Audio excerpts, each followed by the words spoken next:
Hello students, if we are talking about the balance of payment, so balance of payment favorable unfavorable हो सकते हैं.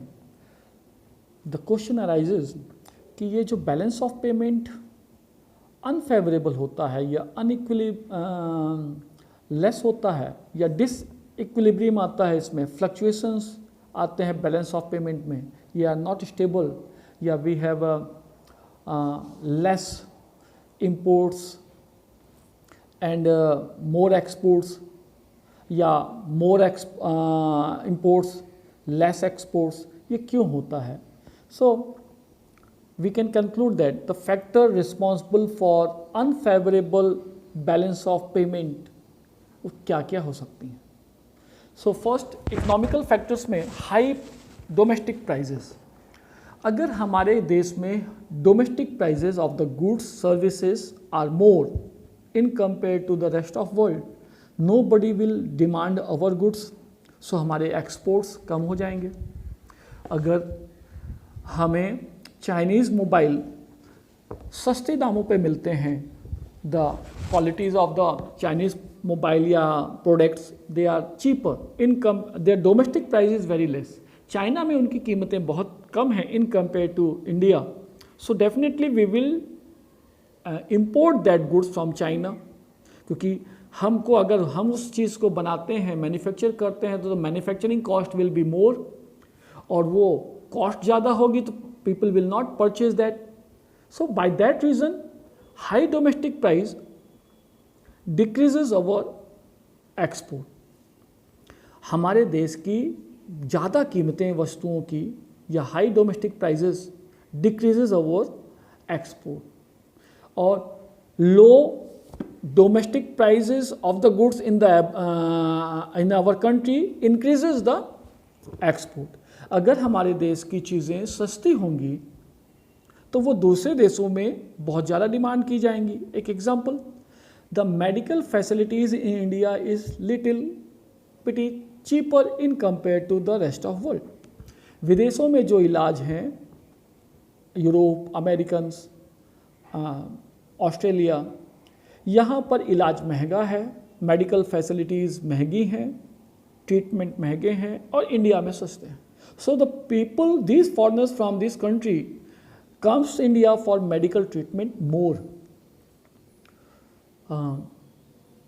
Comparative cost theory, अगर देश के अंदर जो चीज़ें बनेंगी वो सस्ती होती हैं तो ऑब्वियसली उसकी डिमांड विदेशों में ज़्यादा होगी, and it will increase the balance of payment. But अगर हाई प्राइस होती हैं तो it decreases the balance of payment, it makes it unfavourable. Next is the new sources of the supply. If there are more and more renewable innovatives resources of the supply, then the export will be more, the balance of payment will be favorable, otherwise it will be unfavorable. अगर नए resources supply के आते जाते रहते हैं, inventions होती रहती हैं, जैसे एक example electric car, this is the new source of supply for the petrol और diesel cars. So if the resources like this who are the supplies of the goods, ये जो इनोवेटिव्स इन्वेंशंस होते रहते हैं, new sources of the supply discover होती रहती है, it increases the balance of payment. और अगर ऐसा नहीं होगा तो हमारा बैलेंस ऑफ पेमेंट अनफेवरेबल होगा. एक next factor is the better substitute of the product. If we invent or we have a better substitute of that good or product, our balance of payment will be favorable. If we don't have a better substitute, then balance of payment will be unfavorable. Next factor which affects the balance of payment is a cyclic fluctuation or depression in the economic trade. अगर economy में मंदी आती रहती है, economy में उतार चढ़ाव fluctuations आते रहते हैं, अप एंड डाउन्स आते रहते हैं बिजनेस में, शेयर मार्केट में, then the investment in the country will be less, otherwise it will be more. So the stable economy, stable economic condition supports the balance of payment, and unstable or fluctuated economic conditions is a non-supporting factor for balance of payment. Next factor is excessive development expenditure. By the budget, by different money supply, if there is excessive expenditure in the economy, then the aggregate demand will be affected. The goods purchasing power in the public will be more, but the manufacturing goods या ready-made goods or services will be less. So it will affect in the economy by a decision. Economy में बहुत ज़्यादा investment भी हानिकारक होता है. अगर बहुत ज़्यादा इन्वेस्टमेंट हो जाएगा तो लोगों के पास परचेसिंग पावर या मनी सप्लाई ज़्यादा हो जाएगी, and that will result in the high price level, और it will bring the economy in a recession. उससे इकोनॉमी मंदी आती है, जिससे बैलेंस ऑफ पेमेंट अफेक्टेड होता है और इनइक्विलिब्रियम हो जाता है, बिगड़ जाता है. Balance of payment is disturb. So it should be in a controlled expenditure. Economy में expenditure according to aggregate demand होना चाहिए, उससे ज़्यादा भी नहीं होना चाहिए, उससे कम भी नहीं होना चाहिए. This we will study in the chapter aggregate demand and aggregate supply, Keynes theory. The political reason is also responsible for disequilibrium for the balance of payment. Political stability is required for economic development. Syria, Lebanon या बहुत सारे जो gulf countries हैं where the terrorism is taking heads up, वहाँ पर investment करना is not beneficial for the businessman. People do not try to invest in the Gulf countries where the political disturbances are there. So if the government is stable, the investors feels that this particular country has a political stability. यहाँ पर strikes या against the investors कोई बहुत reactions नहीं आते हैं, वहाँ पर लोग इन्वेस्टमेंट करते हैं. जहाँ पॉलिटिकल अनस्टेबिलिटी रहती है, अनसिक्योरिटी रहती है, people hesitate to investment in that countries, and due to that balance of payment में डिस्टर्ब हो जाता है. इस वक्त Venezuela is a disturbed country. Nobody wants to investment his venture और एस्टेब्लिश देयर कंपनी देयर, तो वहाँ पर बैलेंस ऑफ पेमेंट अनफेवरेबल हो जाएगा.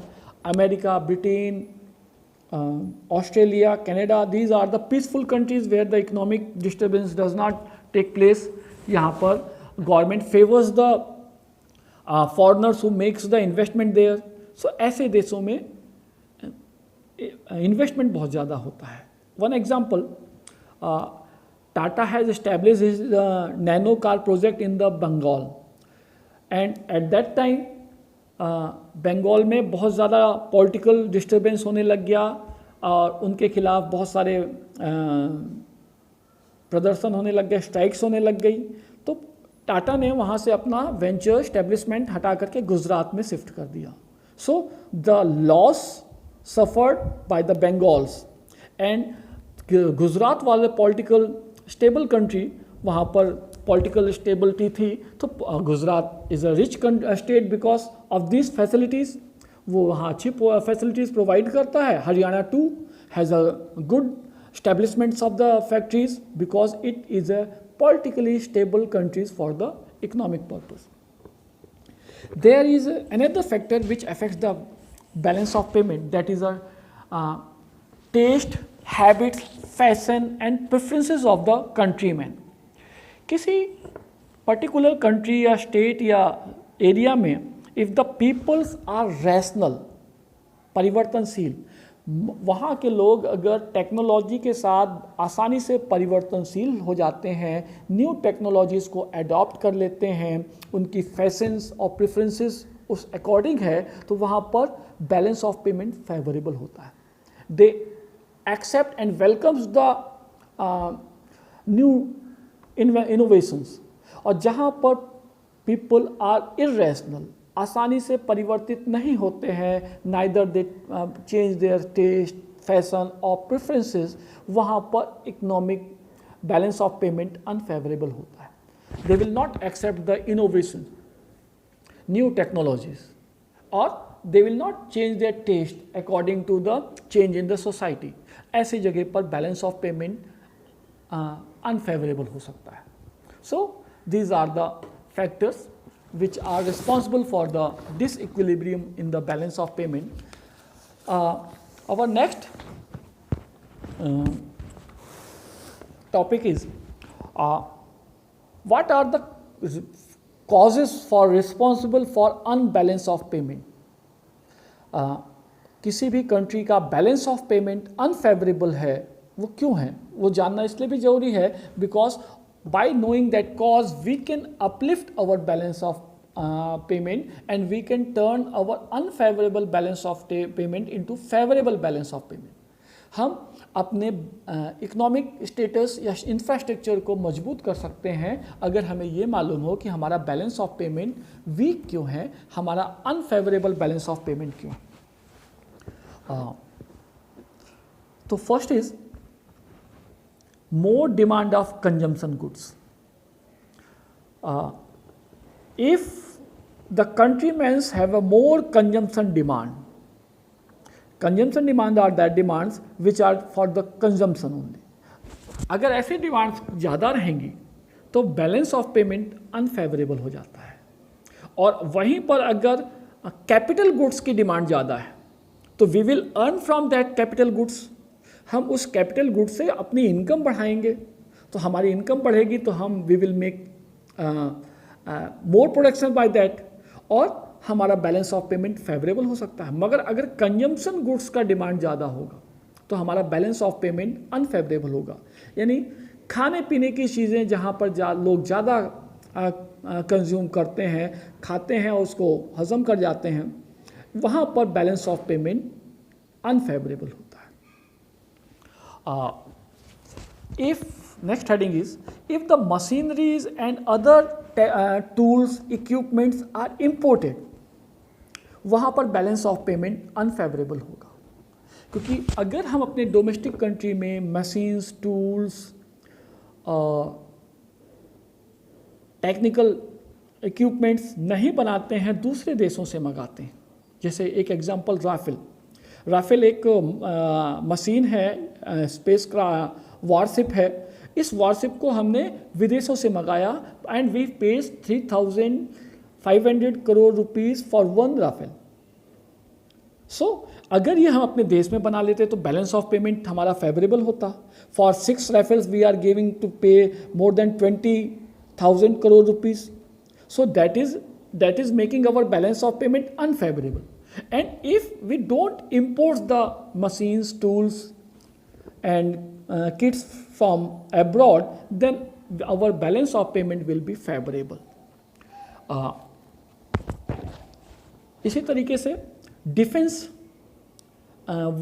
Materials, if we import more defense technology and materials from the rest of world, our balance of payment will be unfavourable. और अगर वही चीज़ हम अपने देश में सेल्फ मैन्युफैक्चरिंग कर लें, डिफेंस में मिसाइल्स हैं, गन्स हैं, if we manufacture in our own countries, we don't makes import, then our balance of payment will be favourable. But we are importing, therefore our balance of payment is unfavourable. Next cause for unfavorable balance of payment is our political relations, our establishment of embassies in the different countries or almost all of the world. We have our embassies, and each embassy requires thousands and millions of expenditure. हर देश में हमारे राजदूत, political and commercial embassies हैं, वहाँ पर Indian government को बहुत सारे एक्सपेंसेस करने पड़ते हैं जो यूजलेस होते हैं। अगर वो डिक्रीज कर दिए जाएं तो बैलेंस ऑफ पेमेंट फेवरेबल हो सकता है। एक और फैक्टर है that is increase of the foreign competition. All the products, goods and services are in a competition right now. It has a competition with the multinational companies of other countries.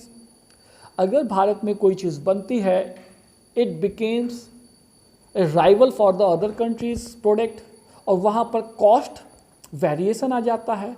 India में अगर हम shoes बनाते हैं and that shoes are in competition with the foreign companies, shoe companies, so in that case price variations, quality variations makes effect on our balance of payment. so Bharat या किसी भी देश की चीज़ें आज इंटरनेशनल कंपटीशन को फेस करती हैं and due to international competition of that product balance of payment में असर आता है। जिस देश की product cheaper in price, in quality high, it will be demanded more. China एक एग्जाम्पल है। Its goods are very cheaper across the world, so the Chinese goods are demanded all over in the world. It is giving a tough fight to all of the product in the world. Even America is afraid with the competition of China. So in that case foreign competition affects the balance of payment. अगर foreign competition ज़्यादा होगा तो balance of payment unfavourable होगा। अगर competition limited हो, कम हो, then balance of payment में increase.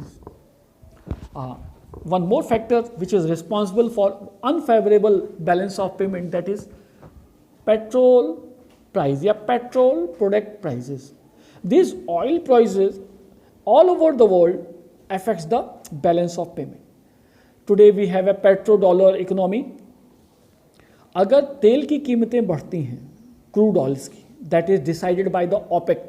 OPEC is a oil producing countries का एक यूनियन है। इफ पेट्रोल प्रोडक्ट्स प्राइजेस बढ़ती हैं तो इंटरनेशनल मार्केट में प्राइजेस बढ़ जाती हैं, बैलेंस ऑफ पेमेंट अनफेवरेबल हो जाता है हर देश का। Every country faces that problem. So hike in the petrol or diesel prices makes the balance of payment unfavorable.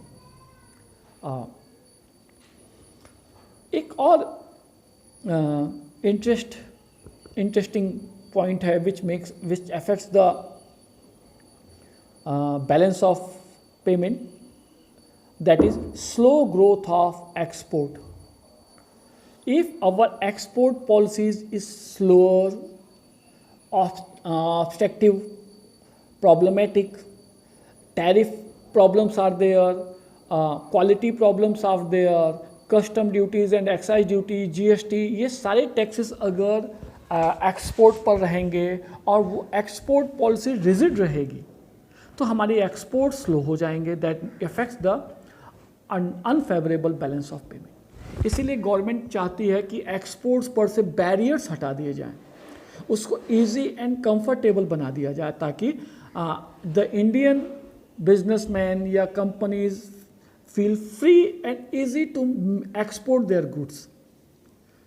इसी तरीके से इंपोर्ट्स पर गवर्नमेंट चाहती है कि रिस्ट्रिक्शंस लगा दिए जाएं बाय मेकिंग या leaving that instructions, taxes, custom duties on imports. वो goods, foreign goods will be little costly, uncomfortable, and it will decrease the imports. So these factors affects under the unfavorable balance of payment.